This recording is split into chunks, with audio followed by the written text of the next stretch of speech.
Hello दोस्तों, कैसे हैं आप सब। स्वागत है आपका एक बार फिर से। आपके क्वेश्चंस इतने सारे हैं और मैंने पहले कहा था कि अभी सबका मेडिकल हो जाने दीजिए, लेकिन आप कहाँ लोग मानते हैं। बहुत सारे क्वेश्चन पे क्वेश्चन पूछे जा रहे हैं और मैं उनका जवाब देता जा रहा हूँ, लेकिन कुछ क्वेश्चंस ऐसे होते हैं जो कॉमन होते हैं बहुत सारे लोगों के, तो उनका जवाब वीडियो बना के देना पड़ता है मुझे। तो उन्हीं क्वेश्चंस का जवाब मैं लेकर आया हूँ। सबसे पहला क्वेश्चन तो आपका ये था कि सर ये बताइए कि वेरिफिकेशन स्टार्ट हो चुका है क्या। जी हाँ, बिल्कुल। आप सब लोगों का नहीं, देखिए, जिसका मेडिकल हो चुका है उसका वेरिफिकेशन भी स्टार्ट हो चुका है। जब आपने मेडिकल कराया था तो उसके नेक्स्ट डे आपने फॉर्म फिल किया था, वो गया था सीधा थाने। तो जिनका मेडिकल होता जा रहा है उनका जो फॉर्म है वो सीधा थाने जा रहा है, और वहां से फिर थाने से आपके पास कोई, थाने में पुलिस वाला जाएगा आपके पास, पूछताछ कर सकता है आस पड़ोस में, या फिर ऐसा भी हो सकता है कि थाने से आपके पास कॉल आए और आपको थाने ही बुला लिया जाए, और आपकी जो भी क्रिमिनल रिकॉर्ड है वो सब थाने से चेक करके वहाँ से आपका पॉजिटिव या नेगेटिव जो भी उनको भेजना है वो भेज सकते हैं। ठीक है। अगर आपका कोई प्रॉब्लम है या मतलब कोई केस चल रहा है या कुछ भी, अगर आपके पास पहले से कोई केस हुआ है आपके ऊपर, तो वो सारे रिकॉर्ड वो देखते हैं, तो वहां से फिर वो रिपोर्ट बना के भेजते हैं। फिर उसके बाद एक एलआईयू का होता है, एलआईयू का भी होता है। तो एलआईयू का जब होता है तो एलआईयू वाले लोग भी हो सकता है आपके घर पे आए। हालांकि एलआईयू का काम ये होता है कि गोपनीय तरीके से आपकी जांच करे और फिर उसके बाद वो अपनी रिपोर्ट बनाए, लेकिन हो सकता है कि आपके घर पे आए या आपसे कांटेक्ट करें, कुछ भी हो सकता है। ठीक है। तो जिनका मेडिकल हो चुका है उनका वेरिफिकेशन स्टार्ट हो चुका है। पहली बात तो ये, पहला क्वेश्चन ये था। दूसरा ये था कि सर एक क्वेश्चन और बताइए कि, क्योंकि एक्साइटमेंट तुम सब लोगों में इतना भरा हुआ है ना कि अब आपको लोगों को लगा जिनका मेडिकल हो गया कि सर ट्रेनिंग पे जाएंगे तो क्या क्या हमारे साथ होगा। तो देखिए, जैसे आपका वेरिफिकेशन स्टार्ट हो गया, मेडिकल के बाद आपका वेरिफिकेशन स्टार्ट हो गया, तो उस वेरिफिकेशन के बाद फिर आपको ट्रेनिंग पे जाने के लिए ज़्यादा दिन की जरूरत नहीं, ज़्यादा दिन का गैप नहीं होगा। तो मतलब आप सब लोग ट्रेनिंग पे जल्दी चले जाएंगे, मतलब ये बात है, और ज़्यादा गैप नहीं होगा। तो ट्रेनिंग पे जब आप लोग जाएंगे तो सबसे पहले दिन आपको क्या करना होगा कि आप जैसे आप गए, वहाँ दो कंडीशन होती हैं। एक तो आप पहुंचे हो बिल्कुल रात में, ठीक है, अपने ट्रेनिंग सेंटर पे, या पहुंचे हो दिन में अपने ट्रेनिंग सेंटर पे। तो अगर आप रात में जैसे अगर सपोज करो कि उसने ट्रेनिंग सेंटर ने बुलाया आपको 20 तारीख को कि आपको 20 तारीख में आना है और यहाँ के आमद करानी है। कुछ लोग ऐसे होते हैं जो 19 तारीख में ही चले जाते हैं। कुछ लोग ऐसे होते हैं जो 28 तारीख में जाके 28 तारीख में जाते हैं, 19 के दोपहर में पहुंच जाते हैं। कुछ मतलब सबके अपना अलग अलग हिसाब होता है। तो अगर ऐसा होता है कि आप सब लोग पहले पहुंच जाते हैं, जैसे 20 को बुलाया तो आप 19 को पहुंच गए, अब आमद तो 20 को ही होगी, तो वो क्या काम करते हैं, एक जगह खाली करवा देते हैं, आप वहां जाके आराम कर सकते हैं। जैसे नाइट में आप गए तो नाइट में आप स्टे कर सकते हैं, वहाँ वहाँ सो सकते हैं, मैच चलता है, खाना खा सकते हैं। तो वो सारी सुविधा वहाँ होती है। लेकिन आपकी आमद होगी 20 तारीख को ही, जब उन्होंने बुलाया था। तो अधिकतर बच्चे, मोस्टली 90% बच्चे पहुंच जाते हैं उसी डेट को, जिस डेट को बुलाया जाता है।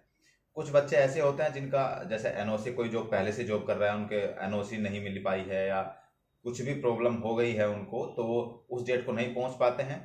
तो फिर बच्चे धीरे धीरे आते रहते हैं, कोई 2 दिन बाद, कोई 3 दिन बाद, कोई 5 दिन बाद, तो ऐसे सब लोग आते रहते हैं। तो जिनकी आमद होती है, कि सबसे पहला क्वेश्चन तो ये है कि सर वहां जाके आमद होती है तो वहां जाके क्या हाइट वगैरह सब नापते हैं।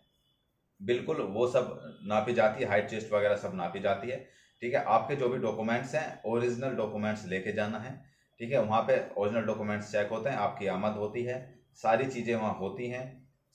आमद किस तरीके से होती है कि मतलब इस डिस्ट्रिक्ट के लोग पहले आ जाएं, ठीक है, इस डिस्ट्रिक्ट के लोग पहले आ जाएं, तो इस तरीके से वहाँ आमद होती है। अनुक्रमांक वाइज भी हो सकती है।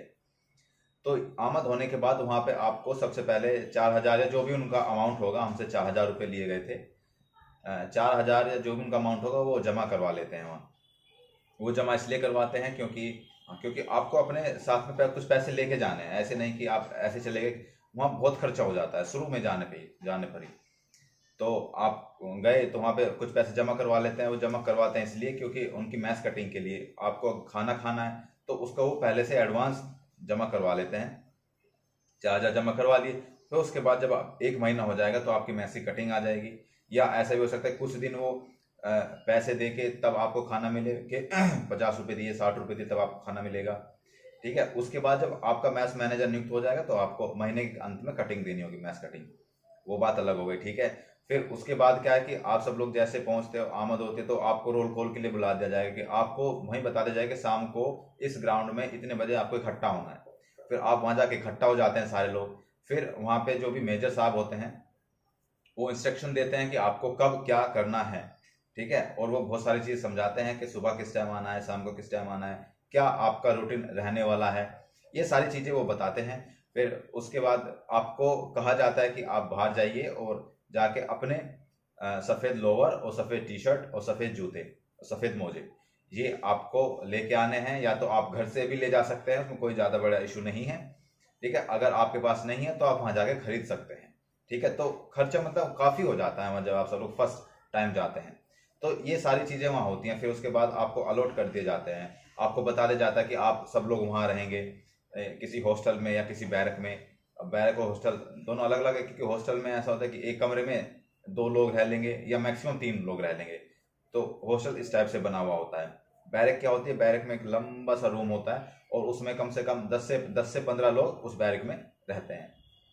हालांकि मजा बैरक में ही आता है, लेकिन शुरुआत में हॉस्टल शायद आपको मिले या किसी सेंटर पे सुविधा हो या ना हो वो अलग बात है, लेकिन बैरक और हॉस्टल अगर जो भी आपको मिले उसमें आपको रहना है। फिर उसके बाद क्या होगा कि आप सब लोग को जब आप सब लोग फील्ड में पहुंच जाएंगे, जब मैक्सिमम लोग आ जाते हैं 2 दिन बाद, 4 दिन बाद, 5 दिन बाद, 10 दिन बाद, जब आप सब लोग आ जाते हैं तो उसके बाद क्या होता है, आप सब लोगों की टोलियां बनाई जाती हैं। टोलियां बनाई जाती हैं कि इस टोली में 30 लोग हो गए, दूसरी टोली में 30 लोग हो गए, मतलब जितनी भी तुम लोगों की संख्या होगी तो उस हिसाब से, मतलब एक टोली में 30 लोग नॉर्मली होते हैं, तो वो 30 लोगों की टोलियां बना दी जाती है। तो उसको नंबर रख दिया जाता है, टोली नंबर 1, टोली नंबर 2, टोली नंबर 3, ठीक है। उसमें से एक कमांडर नियुक्त कर दिया जाता है टोली का, ठीक है।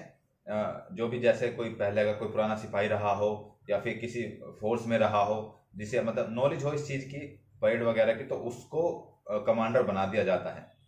और जब कमांडर बना दिए जाते तो वो कमांड करते हैं और सारी चीजें फिर स्मूथली चलती जाती हैं।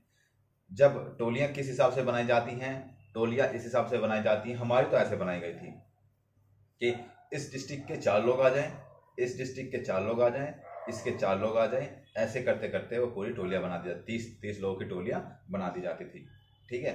कुछ जगह ऐसा भी होता है कि अनुक्रमांक वाइज टोलियां बना दी जाती हैं, तो ऐसे ऐसे भी होता है, ठीक है। तो ये सारी चीजें चलती रहती है। फिर उसके बाद आपका ट्रेनिंग जो है वो स्मूथली चलना शुरू हो जाता है। आपको सारी रूटीन पता चल जाते हैं, आपको 1-2 दिन के अंदर पूरा पता चल जाता है कि हम यहाँ पे ट्रेनिंग सेंटर में क्या करने वाले हैं, क्या क्या हमारा रूटीन है, कहाँ हमें सोने के लिए मिलेगा, कहाँ हमें खाने के लिए मिलेगा, सारी चीजें वो आपके पता चलने शुरू हो जाती हैं। फिर 4-5 दिन में आप सब लोग वहां जाके आराम से एक्सपर्ट हो जाते हैं हर चीज की, ठीक है। एक्सपर्ट तो नहीं, लेकिन चीजें सीखना शुरू कर देते हैं। तो ये ट्रेनिंग पे जाने के बाद आपके साथ ये सारी चीजें होंगी। अभी आगे और बहुत सारी चीजें मैं बताऊंगा ट्रेनिंग के लिए, ट्रेनिंग के सापेक्ष में, लेकिन पहले अभी लोगों का मेडिकल हो जाने दीजिए। जिनका मेडिकल रुका हुआ है उनका मेडिकल हो जाए, ठीक है। तो मिलते हैं फिर एक अगली वीडियो में, तब तक के लिए जय हिंद।